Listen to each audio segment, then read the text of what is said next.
Hola, queridos estudiantes de grado tercero A, continuamos con el ciclo de Matemáticas 2. Ya pues la semana pasada habíamos visto lo que era el estudio estadístico, pero en esta ocasión vamos a mirar lo que son las tablas de frecuencia y cómo se representan los datos en una tabla de frecuencia y cómo se hace el estudio estadístico en una tabla de frecuencia.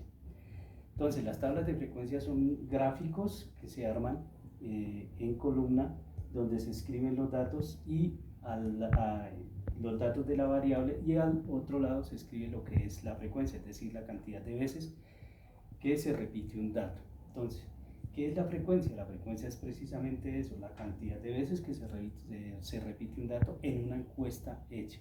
Entonces, esto es algo muy sencillo, pues el video no va a durar tanto tiempo, pero vamos a explicarlo con un ejemplo muy claro para que ustedes puedan hacer la actividad que se les va a recomendar. Entonces, una tabla, dijimos que era una tabla estadística, dijimos que era un gráfico, ¿sí? Que está formado por dos columnas. La una es donde se escribe la variable, ¿sí? La otra donde se escribe la frecuencia. Entonces vamos a hacer un ejemplo sencillo de representación, ¿sí?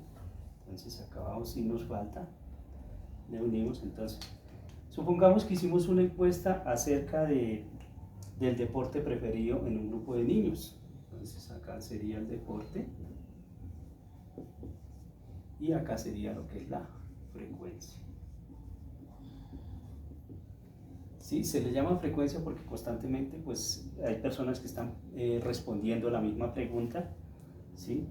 Entonces, este sería, vamos a poner fútbol, vamos a poner ¿qué? Ciclismo, vamos a poner básquetbol, vamos a poner tenis y vamos a poner voleibol. ¿Cierto?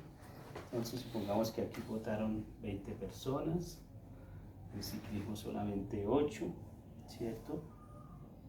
12 en voleibol, ¿sí?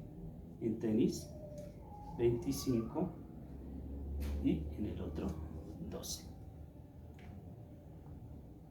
¿Sí? ¿Listo? Perdón, aquí son 15.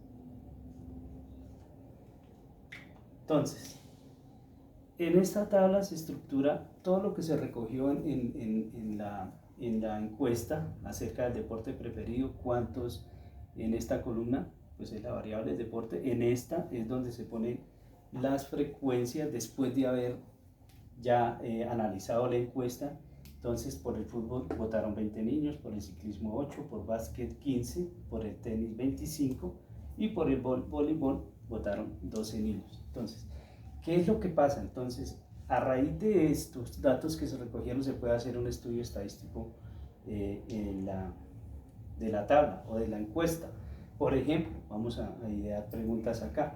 Entonces, ¿cuál es el deporte preferido?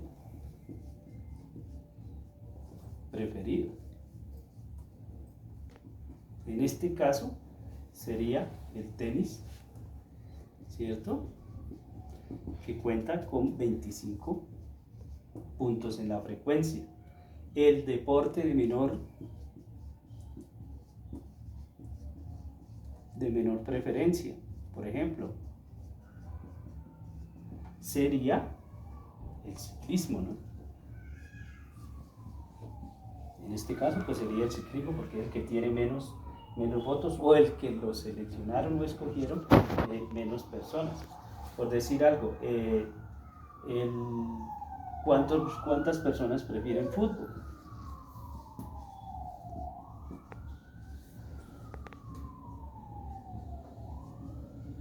Prefieren fútbol, ¿cierto? Entonces son 20 personas o niños, ¿cierto? Y si nos preguntaran cuántas personas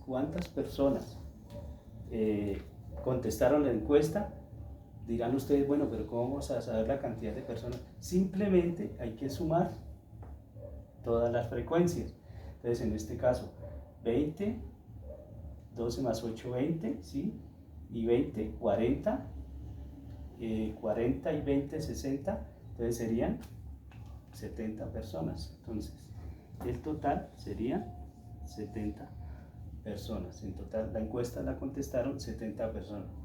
Entonces, algo muy importante en esto es saber interpretar los datos de la tabla para poder hacer el estudio estadístico, es decir, contestar todas las preguntas que puedan surgir acerca de esto, de esta representación que hicimos acá, y poder escribir los datos o las respuestas correctamente. Esto es simplemente como se maneja una tabla de frecuencia, también se le llaman tablas estadísticas, ¿sí?